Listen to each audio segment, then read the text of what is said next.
To a poem analysis of John Milton's poem On His Blindness by Valeria de la Cruz, and this will just basically give a little insight in case you need it.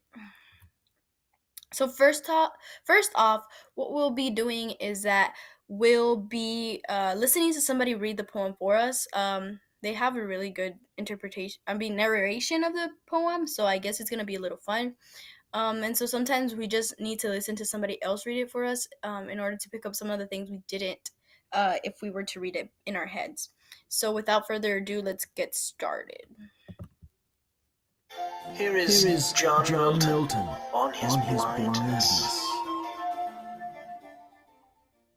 When I When I consider how my light is spent, ere half my days in this dark world and wide, and that one talent which is death to hide, lodged with me useless, though my soul more bent to serve therewith my Maker, and present my true account, lest he returning chide. Doth God exact day labor, light denied? I fondly ask, but patience to prevent that murmur soon replies. God doth not need either man's work or his own gifts. Who best bear his mild yoke, they serve him best. His state is kingly, thousands at his bidding speed, and post o'er land and ocean without rest. They also serve who only stand and wait. This is Charles Bice. I hope you'll join me for my next Pause for Poetry. Okay, thank you, Charles Bice, for reading this for us. I'll give you like 3 seconds to I don't know, let that sink in. Okay, we're moving on. So now we'll be moving on to a little bit of a backstory as to who was John Milton and kind of where he came from when he was writing this poem. So John Milton is considered one of the most significant poets after William Shakespeare.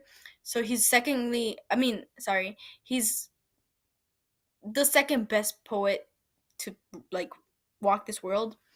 But second best isn't really a good title.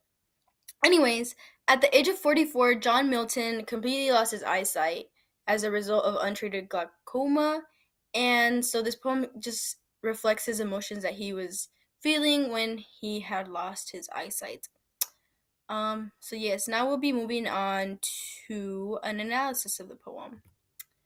So, the poem had a lot of strengths, but I believe that the highlighted sections were the most strong in not persuading, but giving meaning to the poem.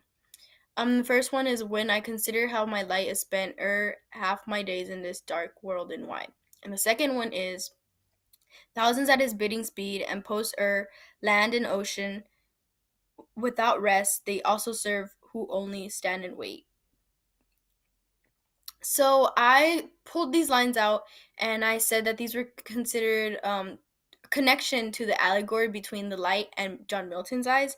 And so whenever you lose your eyesight, you kind of the light in your eyes there's no light in your eyes, so there's really no formation of images.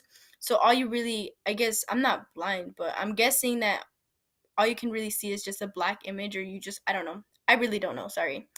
Um, and so basically, he's drawing a connection between these two things. Now that he's blind, he really can't see anything, and he's looking back at his life, and he's saying, "I was blind even before I became actually blind. I lived my life in darkness, making bad decisions. Well, whatever he considered bad decisions.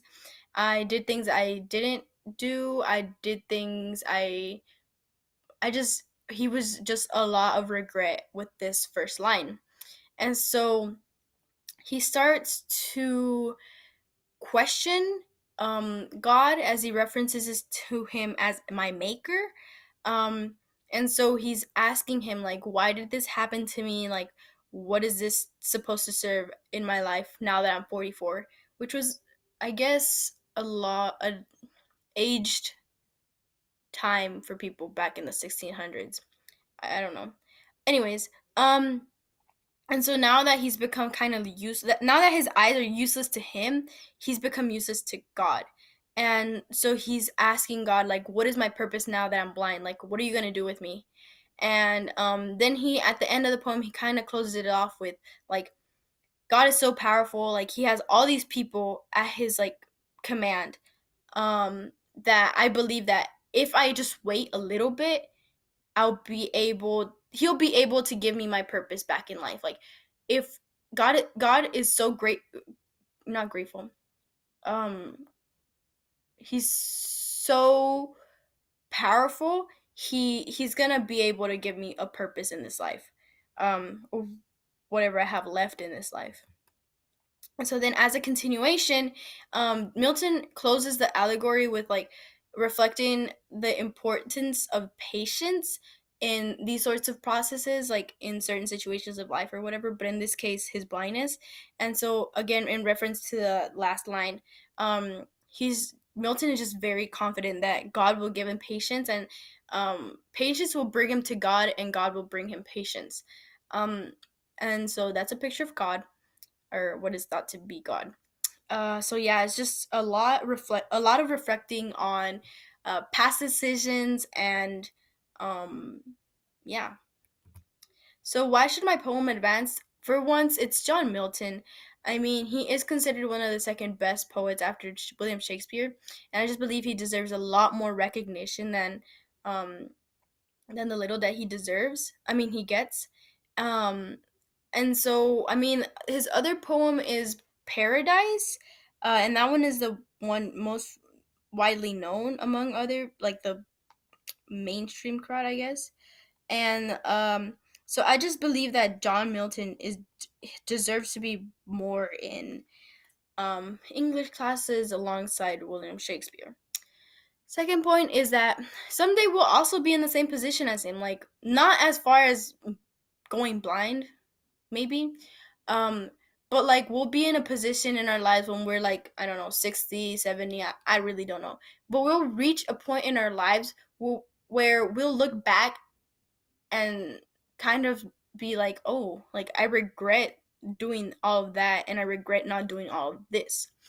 And so, just like John Milton, we need to, like, connect to this poem and come to terms with the fact that we're human and we make mistakes, and that it's okay, like, if we didn't do certain things in our lives, or we did do certain things in our life.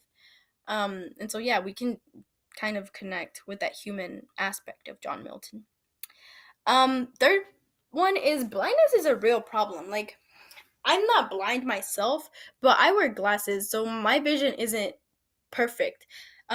So I can connect a lot with what John Milton says, that he's kind of become useless. Um, I don't really go that far as to saying that I'm useless, but, like, when I don't have my glasses on, I can't really do anything. I can do some certain things, like, I'm farsighted, so I can't really, like, see things from afar. And so it's just blindness, or not having perfect sight, is like, it's an obstacle in people's lives.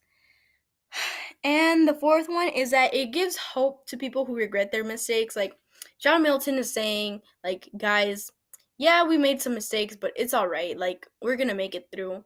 Whatever will happen is going to happen, and I believe that we have our own destined paths, and I believe that's what John Milton is saying, like, but he's putting it in, like, a Christian way. So yeah. And then the last but not least is that I just kind of want to see what the grand prize is. I want to see what the hype is all about, and I don't know. I just want the bragging rights as well. And so, closing remarks is that this poem is basically John Milton revealing that he is a victim to his own ignorance, and that he's failed to recognize the importance of his sight. And furthermore, it just kind of gives him a purpose to reason to dwell on his current situation. now that he's blind. And so we, like John Milton, we are also victims of our own ignorance. And when we reach a certain age in our lives, we kind of contemplate a lot on our past mistakes rather than what we can do or can't fix. And so, yeah, this has been the poem analysis of John Milton's On His Blindness poem, and I hope you guys liked it. Please vote for me. Yeah. Thank you.